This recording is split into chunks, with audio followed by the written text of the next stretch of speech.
menos y más datos.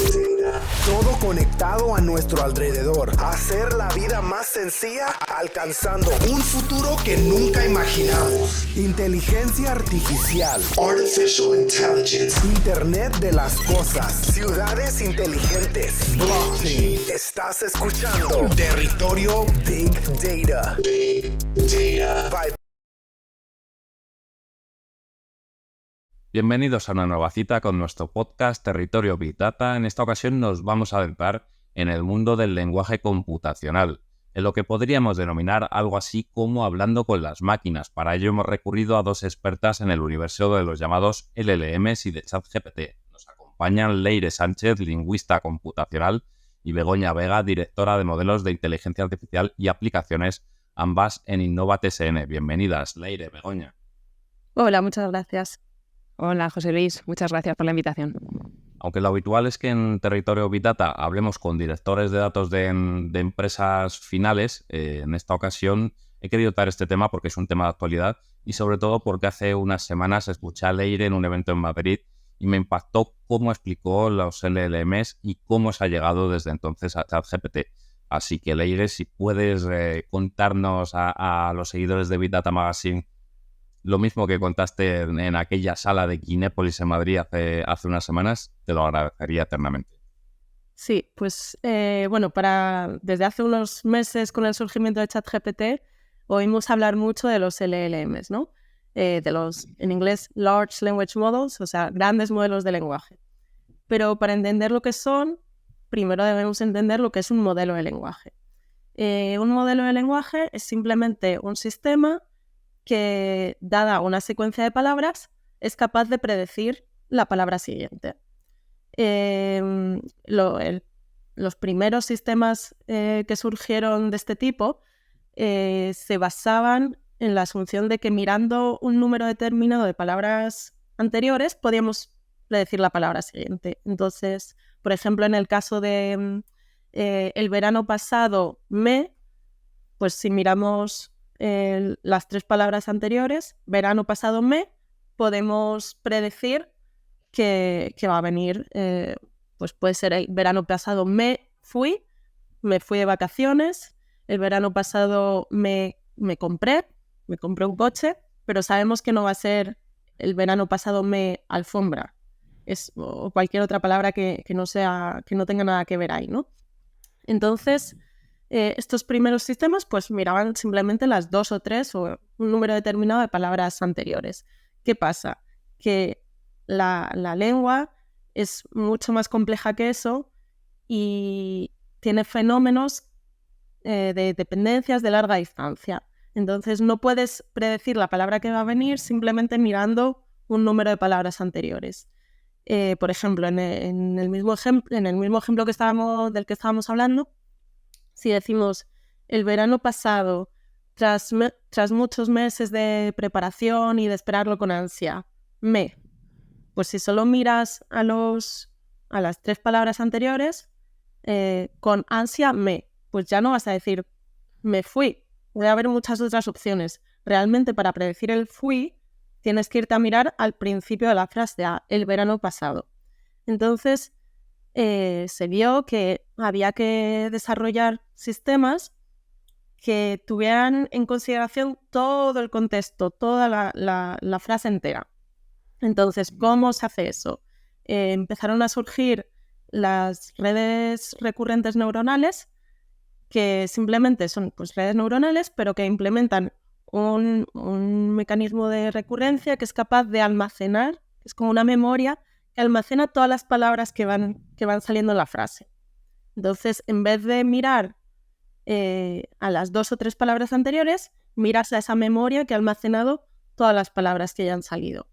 Y luego hay otro mecanismo también fundamental, que es el mecanismo de atención, que es capaz de, con todas las palabras que han salido, ponderar la importancia de cada una para la predicción de la palabra siguiente. En este caso, como hemos dicho, verano pasado son las dos palabras que tendrían más importancia, a las que hay que poner más atención para poder predecir el me fui. Claro, el problema, Leire, es que el gasto computacional, ¿no? Que el coste computacional que tiene esto, ¿no? Porque las redes neuronales recurrentes, cuando las estás entrenando con una cantidad tan voluminosa, ¿no? Tan ingente de texto, ¿no? Como es el caso de los Large Language Models, se te va, ¿no? De cómputo, no hay GPU que pueda con eso. Exacto. El problema, como dices, es que el entrenamiento con esta recurrencia precisamente no se puede paralelizar en GPU. Entonces, pues no nos permite pasar de los modelos de lenguaje a los grandes modelos de lenguaje. No nos permite meterles tantos datos, entrenarlos con tantos datos, como para que aprendan la lengua de manera genérica. Entonces, el siguiente paso fue desarrollar este mecanismo de atención, ser capaz de ver cuáles son las palabras importantes de la frase para predecir la palabra siguiente, bueno, o de la secuencia que llevemos, pero sin necesidad de este mecanismo recurrente. Entonces, esto surgió, y fue el gran salto, surgió en 2017 con el artículo científico Attention is all you need, en el que se introdujo la arquitectura Transformer, que precisamente se basa en un mecanismo de autoatención, pues eso, que es capaz de ponderar esta importancia a las diferentes palabras del input para generar el output sin necesidad de esta recurrencia. Y ahí es cuando empezaron a surgir los grandes modelos de lenguaje, porque esto nos permite paralelizar el entrenamiento en GPU. Entonces le podemos meter muchísimos más datos a estos modelos y muchísimos más parámetros, de modo que los entrenamos pues con toda la Wikipedia todo Reddit, y los modelos acaban teniendo un conocimiento general tanto del lenguaje como de todos los hechos con los que le has entrenado, pues conocimiento de la Wikipedia, del contenido. Y surgieron pues eso, muchos modelos, pues cada Big Tech desarrolló el suyo, ¿no? OpenAI desarrolló GPT, Google desarrolló BERT, y surgieron varios LLMs. Claro, lo que pasa es que desde el 17, ¿no? Que sale este paper, ¿no? Y salen los primeros modelos de lenguaje, los primeros grandes LLMs.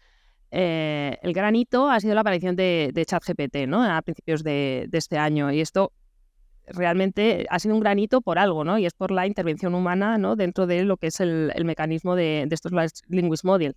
Porque si no, lo que pasaba sin esta intervención humana es que le estábamos dejando a las máquinas que en algunos momentos pues dieran información que realmente no era, que no era real, ¿no? Lo que se llama desinformación. Exacto. Cuando se ha empezado a escuchar entre el gran público el tema de los LLMs, ha sido ahora, precisamente, con la aparición de ChatGPT. Entonces, en realidad, ¿cómo se pasa de un LLM genérico, de los que teníamos hasta pues de todos estos que os he hablado que empezaron a surgir, a ChatGPT? Como decía Begoña, al final es la intervención humana lo que ha marcado la diferencia. ChatGPT parte de un LLM que es GPT-3, la tercera versión del LLM de OpenAI,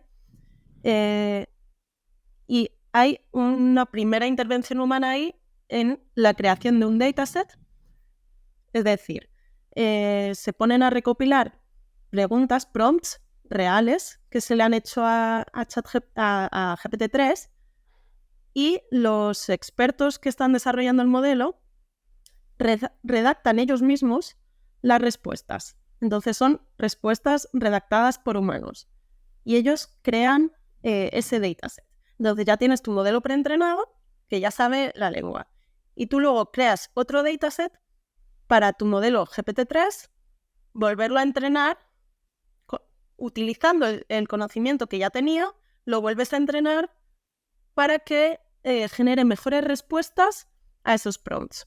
Con esto llegamos a GPT 3.5, pero luego hay otro paso más, y es que vuelve a haber intervención humana. A GPT 3.5 se le pide que genere para cada prompt unas 4 a 7 respuestas. Y teniendo esto, los humanos, otra vez, puntúan cada respuesta de 1 a 7. O de 1 a 4, ¿no? Cada una de las respuestas generadas le dan una puntuación, una posición. De modo que se busca como enseñarle al modelo cuáles son las mejores respuestas, cuáles son las que más probablemente daría un humano. Entonces, esto crea, con esta parte, creamos un modelo de recompensa, de modo que luego, cuando volvemos a reentrenar el modelo GPT 3.5, le metemos una prompt, generamos una respuesta, utilizamos el modelo de recompensa para evaluar qué tan buena es esa respuesta, le pone una puntuación, y con esta puntuación es con la que reentrenamos GPT 3.5, de modo que llegamos a ChatGPT. Pues que al final es un modelo mejorado gracias a la intervención humana para generar las mejores respuestas posibles a un prompt determinado. Y aterrizando un poco todo esto que nos has contado, ¿en qué casos de uso e iniciativas genéricas se pueden utilizar estos modelos, se pueden aplicar? Claro, mira, lo que es la inteligencia artificial generativa realmente ha supuesto un cambio de paradigma, podemos decir, ¿no? Y es porque hemos pasado de entrenar modelos, lo que se llamaban modelos supervisados, que te dan una respuesta, digamos, entrenada, ¿no? A la que sabíamos que tenía que responder, a darte respuestas, digamos, específicas y personalizadas para cada uno de los usuarios. O sea, tú, por ejemplo, antes te metías en Google y buscabas una pregunta y te salían una serie de enlaces, ¿no? Digamos, era un ranking, ¿no? Y tú ibas seleccionando, ibas buceando por esas páginas y buscabas la información. La inteligencia artificial generativa lo que te hace es que te produce una respuesta específica para aquello que le estás preguntando. ¿Cómo se traduce esto en casos de usos aplicando lo que son los LLMs, ¿no? Pues todo lo que te puedas imaginar que haya que generar texto, haya que generar contenido. Entonces, esto aplica, por ejemplo, en el ámbito de la publicidad, pues a la generación de campañas publicitarias, generación de artículos, de posts, por ejemplo, la escritura de emails cuando tienes que dar respuesta a un usuario, a temas de traducción. También te puede ser, por ejemplo, el asistente virtual del uso de aplicaciones que te da una respuesta a una necesidad.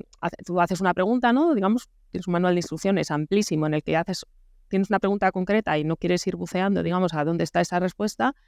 Y digamos que la inteligencia artificial generativa te da esa respuesta específica y además referenciándote dónde puedes encontrar, digamos, esa respuesta. A nivel interno, por ejemplo, para lo que es nosotros que somos una empresa tecnológica, ¿no? Y tenemos desde científicos de datos, desarrolladores de software, ayuda muchísimo con el código porque tú puedes escribir unas instrucciones funcionales y a través de los LLMs, ¿no? La generativa te escriben un código y también el proceso contrario, tener un código completo que te vaya dando una serie te va explicando, ¿no? lo que hace ese código. Sirve también pues para optimizar código, para traducir códigos a otros lenguajes. Y luego los LLMs no aplican solo a lo que es la IA generativa, sino que también aplican a lo que es las tareas que ya se hacían antes con NLP, como puede ser, por ejemplo, clasificación de documentos en diferentes categorías.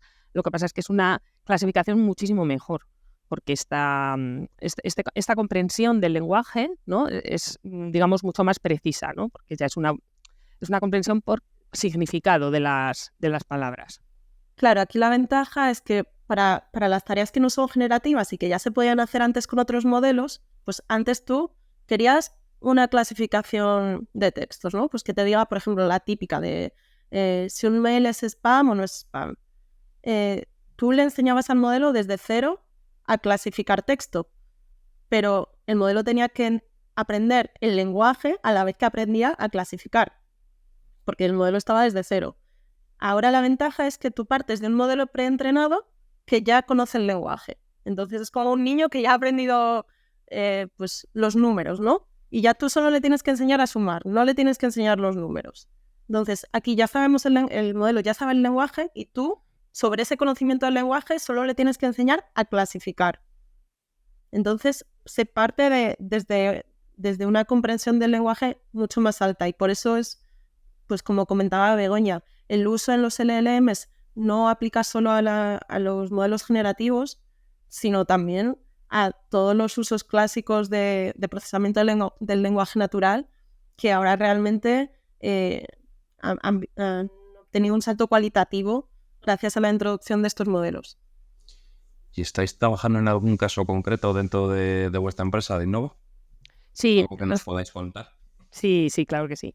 Nosotros en Innova tenemos lo que llamamos el laboratorio del área de inteligencia artificial, en el cual lo que hacemos es un entorno en el cual digamos que nos preparamos, jugamos con aquellos proyectos que tienen una componente más innovadora, porque lo que nos gusta siempre, digamos, desde el área es estar, digamos, en vanguardia, ¿no? Y estar siempre al tanto de las nuevas tecnologías, los nuevos modelos, técnicas, metodologías, etcétera, ¿no? Entonces, este es un claro uso, ¿no?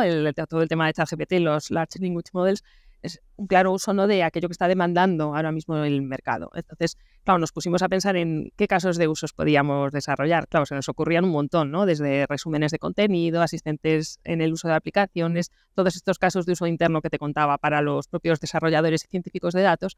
Pero en concreto se nos ocurrió un caso en el que ya habíamos trabajado anteriormente y que podíamos mejorar significativamente, ¿no? Entonces, era el caso de Elexon. Elexon es la compañía británica que regula el código de balance y liquidación de la energía. Es un código amplísimo en el que digamos que para dar respuesta a un usuario, o sea, hay diferentes agentes, porque tienes desde lo que son los propios proveedores de productores de la energía, los distribuidores y los propios consumidores, ¿no? Entonces, como te digo, el código regulatorio es extensísimo y ellos tenían en su web una especie de cajita, un buscador, ¿no?, donde el usuario podía hacer cualquier pregunta relativa a toda esa regulación y entonces digamos que tiene un mecanismo por el cual se les da una respuesta, ¿no? Esa respuesta, para darla, hace falta un conocimiento exhaustivo de este código y la tenían que dar los expertos. Claro, ellos querían implementar un sistema en el cual esa respuesta pues, fuera de manera automática. Entonces implementó un sistema en el cual sí que se daba respuesta a esas preguntas, pero esa respuesta se hacía a través de lo que se llama la búsqueda léxica, ¿no? La búsqueda léxica no es más que una búsqueda por palabras clave. Entonces tú mirabas, digamos, dentro de tu pregunta algunas de estas palabras clave, las buscabas en los documentos y por frecuencia de aparición, digamos, pues le listabas los documentos más relevantes en cuanto a esa frecuencia de palabras clave. ¿Qué es lo que hemos hecho nosotros? A través del uso de los LLMs hemos pasado de esa búsqueda léxica a lo que se llama la búsqueda semántica. Eso es búsqueda por significado. Entonces, lo que se hace es toda esta documentación de este código regulatorio, que es, para que te hagas una idea, tiene como un documento matriz y luego un montón de documentos satélite alrededor de ella, se trocean en diferentes párrafos. Estos párrafos se codifican de tal manera, se vectorizan, digamos, hay que transformar en lo que se llaman embeddings, que son como la manera, es como un vector numérico que le tienes que meter como input al algoritmo para que lo entienda, pueda trabajar con él, y es el que tiene todos estos pesos, ¿no?, de los que hablaba antes Leire, ¿no?, cuando se implementan estos mecanismos de atención. Y entonces, pues a través de esto, ¿no?, se genera esta búsqueda semántica en la cual te aparecen los párrafos más relevantes para dar respuesta a esa pregunta que está haciendo el usuario, ¿no? Eso nosotros se lo damos como contexto a ChatGPT. Y de esa manera acotamos, digamos, esa respuesta que nos va a dar ChatGPT. Entonces, lo que hemos conseguido es un modelo que te da una respuesta específica para eso que está preguntando el usuario, una respuesta entendible, y además te referencia a aquellos párrafos del código que están divididos en secciones, ¿no? Y digamos, párrafos concretos, te referencia a ellos para que tú puedas además verificar y consultar más allá de por qué te está dando, digamos, ChatGPT esta respuesta. El ejercicio que hemos hecho además es muy interesante porque hemos hecho como dos versiones. Le hemos dejado a ChatGPT simplemente que nos dé esa respuesta, sin, digamos, entrenar nosotros nada más por detrás. Simplemente le hemos dicho en el prompt que actúe como si fuera un agente del BSC.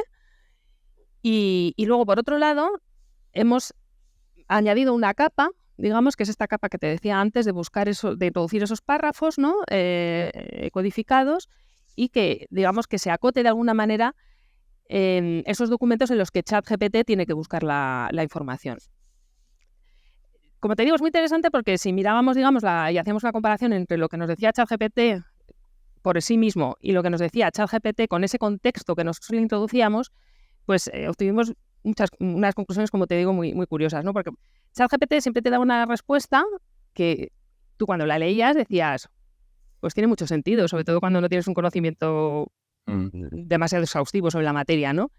Y te la puedes hasta creer, porque es que tenía sentido, tiene que ver siempre tiene que ver con términos de la energía, digamos, con términos energéticos y eléctricos, y vamos, tú te la creías, pero claro, luego mirabas lo que era la respuesta verdadera, que era la que normalmente nos daba cuando le introducías el contexto, y claro, era mucho más precisa, y muchas veces, por ejemplo, con las siglas, pues es que o sea, no es que se las inventara, pero vamos, que encontraba otras siglas que sí que tenían que ver de alguna manera probablemente con la energía, pero que no eran las siglas, digamos, correspondientes, ¿no? Las que están en este código.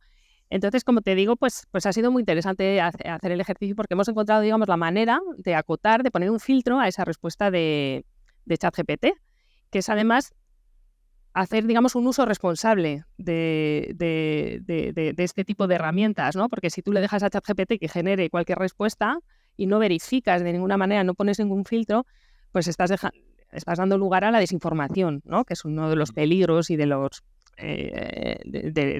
los recelos que existen hoy en día en la sociedad. Y hablando, Begoña, de esa responsabilidad, ¿qué aspectos éticos hay que tener en cuenta para poder trabajar con estos temas? Pues uno de los primeros, ya te digo, yo creo que es el principal recelo que existe en la población con el uso de este tipo de tecnologías, es precisamente la falta de control, ¿no? Y la desinformación sobre las respuestas que generan estos modelos, ¿no? Porque, claro, como te digo, si tú le dejas a ChatGPT que conteste, vamos a decir, lo que quiera, pues aparte, es verdad que están entrenados, ¿no? Como explicaba antes Leire, ¿no? Con este punto de intervención humana, donde ha habido una serie de personas, ¿no? Que se han dedicado a generar estas respuestas precisas, pero claro, es que el ámbito, o sea, la cantidad de textos que hay en el mundo, vamos a decir, ¿no? Relativos a tantas temáticas diferentes, es tan variada, pues que es muy fácil, digamos, cometer un error y dar desinformación. Entonces, es muy necesario que desde las empresas, sobre todo que nos dedicamos a esto, implementemos mecanismos que garanticen o que por lo menos mitiguen este riesgo de desinformación, ¿no? Y que acoten de alguna manera estas respuestas, apliquen estos filtros y de alguna manera, pues como te digo, mitiguemos este riesgo de dar información falsa. Claro, sobre todo cuando se quiere aplicar a un dominio muy, muy específico, como es este caso, que probablemente la documentación con la que nosotros queremos trabajar no estaba dentro de los documentos usados para entrenar ChatGPT. Entonces no va a tener una información tan precisa como la que necesitamos nosotros. Quizás si le preguntas sobre algo de conocimiento general, te lo pueda contestar correctamente, pero cuando lo quieres aplicar a tu dominio, tienes que implementar otros mecanismos, ya sea antes o después del uso de ChatGPT, o sea, de preprocesamiento o de postprocesamiento. Nosotros en este caso hemos usado el pre, aplicando este otro modelo de codificación, el de embeddings, para mitigar un poco, para acotar las posibles respuestas y que no te genere las alucinaciones que parecen tan reales, porque ChatGPT tiende a intentar responder siempre, aunque no sea la respuesta correcta. Luego también está el tema de los sesgos, que no es algo único o exclusivo a ChatGPT, sino aplica a todos los grandes modelos de lenguaje. Y a todos los modelos de inteligencia artificial, de hecho. O sea, eso es uno de los aspectos éticos que hay que... Y cada día se está hablando más de este tema de la ética, ¿no? Y que hay que aplicar. En cualquier modelo de inteligencia artificial tú tienes que evitar que sean discriminatorios y que no haya sesgos. Entonces, ¿cómo está explicando el problema es que en estos modelos, como ya han sido preentrenados y tú estás usando ese preentrenamiento para luego volverlos a entrenar, aplicándolos a tu dominio o a tu tarea en particular, todo lo que esos modelos ya han aprendido con otros datos, tú no se lo quitas. Entonces, tú no tienes control sobre los datos con los que se ha entrenado. Entonces, es muy representativo, por ejemplo, en el caso de Google Translate, que hace unos años siempre, bueno, hay lenguas que tienen para algunos sustantivos el doble género gramatical, como es el caso del español, doctor y doctora, mientras que en inglés esa palabra en concreto, ese sustantivo, solo tiene un género gramatical. Es doctor, ya se refiere a un doctor o a una doctora, ¿no? Pues Google Translate siempre traducía doctor en inglés como doctor en masculino al español, mientras que nurse, que es enfermero o enfermera, siempre lo traducía como enfermera. ¿Por qué? Porque en los datos de entrenamiento ese sesgo estaba implícito. ¿Qué quiere decir que ese sesgo estaba implícito? Pues que muchas más veces se asociaba doctor a doctor que a doctora, y muchas más veces se asociaba nurse a enfermera que a enfermero. Entonces, claro, nosotros no queremos modelos que generen lenguaje con ese tipo de sesgos. Entonces hay que buscar mecanismos para mitigarlo. Ahora Google Translate ya no comete ese error, ya te devuelve las dos traducciones. Pero pues igual que ese, puede haber muchos otros sesgos implícitos que tú no quieras a la hora de desarrollar o de ofrecer respuestas generadas por inteligencia artificial o por uno de estos modelos. Claro, porque entonces vas a estar dando, digamos, respuestas que pueden ser discriminatorias. Entonces, efectivamente, es uno de los aspectos que hay que considerar. Como te decía, otro de los aspectos éticos, digamos, cuando se desarrolla inteligencia artificial es la transparencia. Entonces, el hecho de que tú, por ejemplo, le puedas, con el caso de Lexon que estábamos contando, no solo le des una respuesta generada, sino que además le referencies una serie de párrafos donde el usuario pueda verificar por qué les estás dando esa respuesta, pues es también, digamos, una manera, ¿no?, de dar transparencia a los modelos y que el usuario sepa que puede confiar en esa respuesta que se le está dando. Es por eso que, además, yo sinceramente creo que la intervención humana sigue siendo muy necesaria en este tipo de modelos. O sea, podemos dejar, digamos, al propio algoritmo, ¿no?, que trabaje con todo lo que tiene entrenado y todo lo que hay por detrás, pero siempre es necesario un trabajo de verificación, de evaluación de lo que está generando el modelo, y también y para esto es muy necesario que los usuarios, tanto usuarios a nivel de empresa como incluso ir formando, o sea, tanto los niños como los jóvenes estén formados, ¿no? Entonces ir dando formación y capacitación en el uso de estas herramientas a la población, creo que de verdad es necesario y creo que es un reto de cara al futuro. Porque si queremos que estos modelos se utilicen de manera responsable y correcta, es vital. Pues para ir concluyendo, Begoña Leire, al hilo de esto último que comentabas, Begoña, ¿cómo crees que va a impactar toda esta revolución en el empleo, en la sociedad? Pues dices que hace falta la intervención humana, pero habrá muchas personas que lo vean como algo inalcanzable para ellos. Yo pienso que, pues como cualquier revolución que ha habido, cualquier revolución industrial que ha habido a lo largo de la historia, evidentemente va a cambiar algunos empleos, pero va a generar otros nuevos. Entonces, quizás ahora nos elimine el tiempo de desarrollo, pues, por ejemplo, cuando te ayuda a escribir código, ¿no? Nos reduzca ese tiempo de desarrollo del código, pero te dé más tiempo para pensar en posibles maneras de solucionar ese mismo problema, que igual antes pues te lanzabas a escribir el código y ya está. Pero me parece importante lo que comentaba Begoña, de que para hacer un buen uso de estos modelos es importante saber cómo funcionan y saber por qué están dando las respuestas que están dando. Saber cuál es el modelo más adecuado a usar en cada caso. Saber en qué caso te conviene usar un modelo preentrenado que puedas tú luego hacerle un fine-tuning, es decir, reentrenarlo por encima para adaptarlo a tu dominio, que en el caso de ChatGPT no es posible, por ejemplo, pero en el caso de muchos otros sí. Entonces, todo este conocimiento requiere de formación y de gente que... O sea, no es formación en ingeniería de prompts, es formación en entender estos modelos, en entender el deep learning, en entender su arquitectura y en saber cuál es el adecuado para cada caso. Entonces, es muy atrevido dar así una predicción a futuro, ¿no? Pero creo que lo que va a hacer es quizás cambiar un poco el tipo de trabajo que se haga, pero no creo que nos vaya a quitar el trabajo a todos o algo así, pero bueno. Claro, yo en este sentido, o sea, es verdad que es uno de los grandes miedos que existen, ¿no?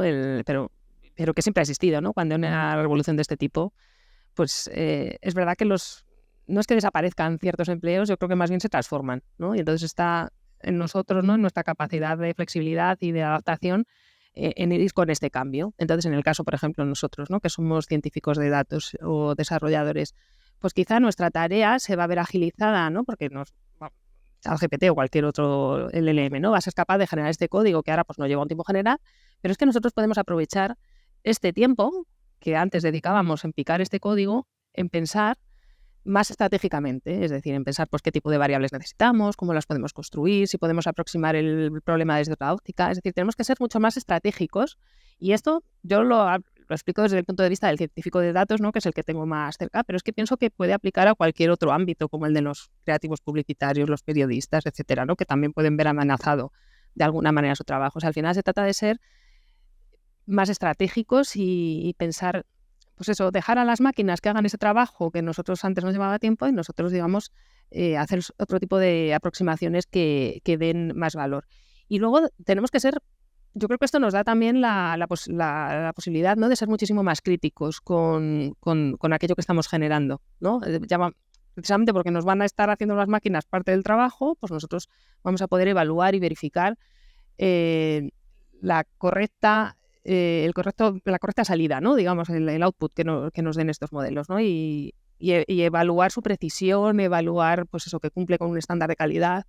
Entonces creo que es eso, que al final lo que tenemos que hacer es redirigir nuestro rol a ser mucho más estratégico y mucho más crítico y tener un rol mucho más evaluador, digamos. Entonces, bueno, yo creo que no hay que tenerle miedo, en definitiva, hay que ser optimista y lo que pasa es que tenemos que ser flexibles y adaptarnos a lo que viene. Pues Begoña, Leire, ha sido un placer escucharos. Yo creo que hemos desvelado muchas cosas, muchas dudas hemos resuelto a muchos de nuestros seguidores con todas las novedades del lenguaje computacional y espero que hayáis estado tan a gusto como nosotros. Sí, muchas gracias. Muchas gracias por contar con nosotras. Gracias a vosotras y también a todos los que nos seguís cada día en bitatamagazine.es.